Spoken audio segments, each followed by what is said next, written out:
to provide children in kindergarten through 4th grade with simple rules and information for responsible self-care. Many children spend time alone, especially at home. The goal of Home Alone is to provide children with the tools they need to stay safe when alone. Our objectives for this lesson is for children to learn how to properly use a house key, learn important phone numbers, how to answer the phone and how to use the phone in an emergency, how to learn how to answer the door properly and how to deal with strangers, become aware of safety precautions that will help prevent fires and what to do in case of a fire. The first thing we want to do with our lesson is make sure we introduce ourselves and give a brief explanation of the Red Cross. Today we're going to talk about being safe when we are by ourselves. For the introduction, we do a show of hands, question and answer. Raise your hand if you are by yourselves before or after school. See how many children raise their hands. Raise your hand if you're by yourselves at home sometimes because your parents have to go somewhere. Some children raise their hands. I'm going to ask a couple of questions like that. Then explain that today we'll learn about how to stay safe while we're home alone in those situations. We want to make sure that we talk about walking home from school. Sometimes kids don't have to be at home by themselves, but they have to walk somewhere by themselves. It's important for them to know that it's better to walk home with buddies. It's better to have people around them to stay safe. We also want to talk about when they're walking home to be aware of their surroundings.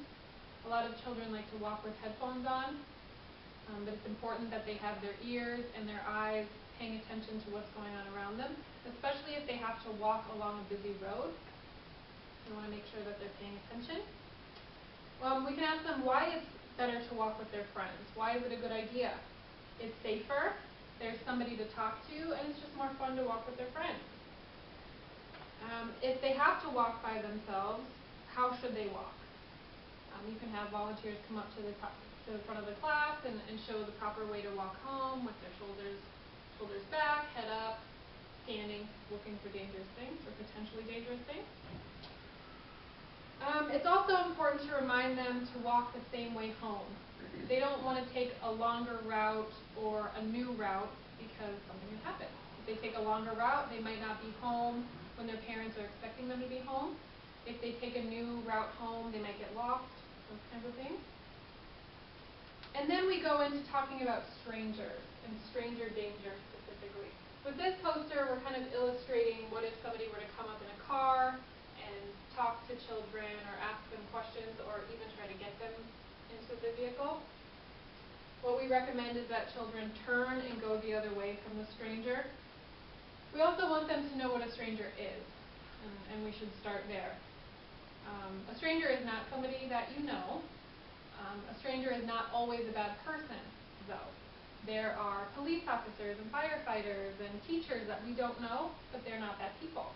But since we don't know strangers, we need to be cautious around strangers. Okay. We want to teach them what to say if a stranger approaches them. So if this person were to say, hey, I know your mom and dad, and I need to take you to them right away. It's an emergency. If that child doesn't know that person, they should never get into the car.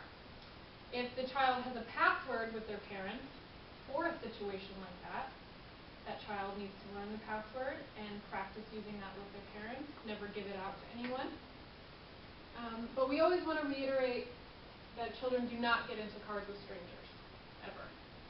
Never, ever get in the car with a stranger. If the stranger keeps talking to the child, what could they do? If they turned the other way, maybe the person was walking and followed them, what would they do? They would need to go to a safe place, like a community center. A lot of times those safe buildings have a sign in the window that says safe place.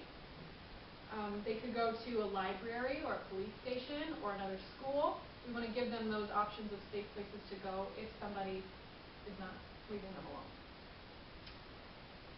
For this section, there are a lot of what ifs also with strangers. So we want to try to answer as many as we can, but also keep it brief about those what ifs. Again, let them know that they can talk to other adults about that, other adults they trust, if they have any other questions about dealing with strangers. Next, we want to talk about children who have keys to their house. So you can ask the class, who has a key that they need to be responsible for. You can choose to do that if you'd like. But we talk about where to keep those keys, how to keep them safe. In the picture, it shows that the key is on a necklace under the person's shirt. That's one place, that's one safe place they could keep it. And we also talk about keeping them at home, under a doormat, or maybe taped under the mailbox so that they don't lose it during the day. Or we talk about where to keep it with them while they're at school, in a zipped pocket. The teacher could hold on to it until the end of the day, those kinds of things, safe places. So we want to ask them where to keep the key. We also want to make sure they know how to use it. So they need to practice at home, practice using the key on the door, locking and unlocking, making sure that the door is locked when they leave, if they need to lock the door. So testing it to make sure that they can. Then we want to remind them that once they get home, they need to lock the door behind them. It's very important. So as soon as they come inside, they lock the door behind them. When they're home alone, there are some things that they should and shouldn't do. They have rules at home. Just like when their parents are there, they have rules that they need to follow. So we can talk about what are some rules that they should have when they're home alone. Whether that's working on homework. If their parents say that they're not supposed to have friends over, they shouldn't have friends over, because if they do, that might make them unsafe. Another rule is to never open the door to a stranger. So it's important to talk about how to answer the door to see if it is a stranger. Sometimes kids will say the peephole that's in the door, or they'll say the window beside the door. The peephole is fine, but we want to make sure that when a child is checking to see if it's a stranger, that that stranger doesn't see them, see that they're home alone. Okay, so an upper level window they could look out to see if it's a stranger. A rule at their house might just be not to answer the door. If they're home alone, the rule is not to answer the door, and that's fine too. We want to make sure that strangers who come to the door do not know that the child is home alone. Okay. And that if the child does answer the door, they keep the door closed and locked. That means both doors, the storm door and the actual door, and that they can just talk through it if they need to. Kind of like when they talk on the phone, ask the person to leave a message because their parents can't come to the door right now. Okay. They should also talk with their parents about how to answer the door if they're supposed to do that while they're home alone. The same with talking on the phone. Since cell phones have caller ID and all of those things now, a lot of times kids will know who they can talk to on the phone and who they should not. But we still want to talk about this concept also. Make sure that they're talking to the parents about answering the phone. Sometimes the rule is not to answer the phone, and that's okay. If they do answer the phone, they can be friendly on the phone. They just don't want to give out any personal information like their name or their address, and they don't want the caller to know that they're home alone. So if the caller asks for the parents, the child can say they can't come to the phone right now. Okay. It's important that children do know how to use the phone while they're home alone in case of an emergency. So we do have a pretend phone here.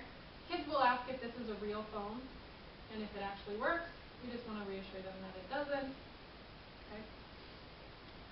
So when they're handling emergencies at home, you can talk about what an emergency is. Serious injuries, if somebody comes into the house and they're not supposed to, those kinds of things. Bad weather, if something's broken, or there's a fire. You can talk about who to call in each of those situations. So if somebody bumps their head, is that an emergency, or do the parents need to be called? Those kinds of things. But when they're calling 911, we want to tell them to dial 911. You can have a volunteer come up and actually use the phone, push the buttons. You can ask the volunteer to give their name, a pretend address, and a pretend phone number. You want to have them tell the imaginary operator about the emergency, so what happened. And then have them listen to directions that the operator gives and only hang up when the operator tells them to. Okay, so we'll walk through all those steps, make sure that they practice that, and answer any questions about how that works. When people do need to call 911 though, the operator will ask those questions, so children won't need to feel stressed that they don't know that information or will remember the sequence. Okay? So the operator will ask them those questions. In case of a fire, so we want to talk about how to prevent a fire, especially when kids are home alone. So we have these posters.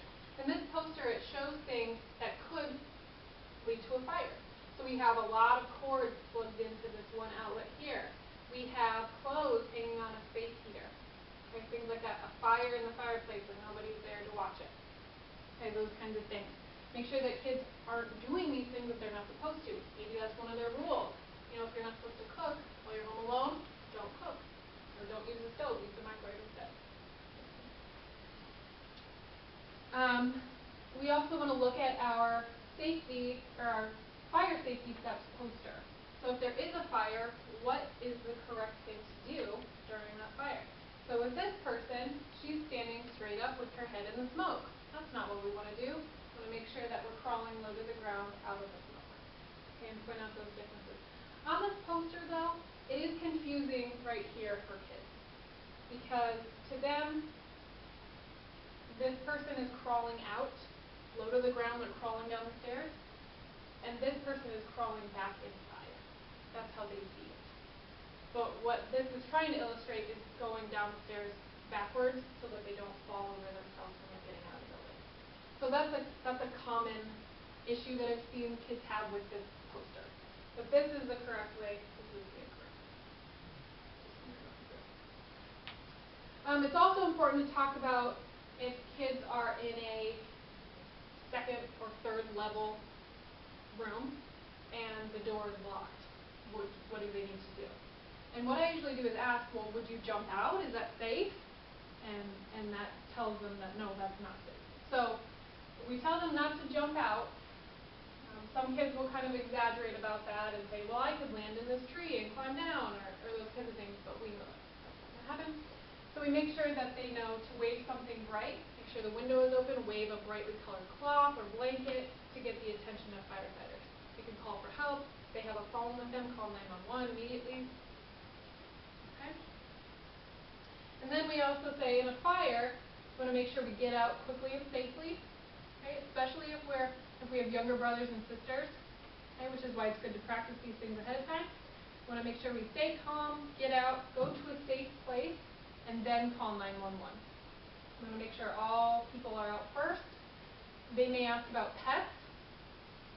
In that situation, we want to remind them not to stop for anything, that firefighters are trained to rescue animals, and that they're the only ones who have the safety equipment to go back into a building that's been burned. Okay.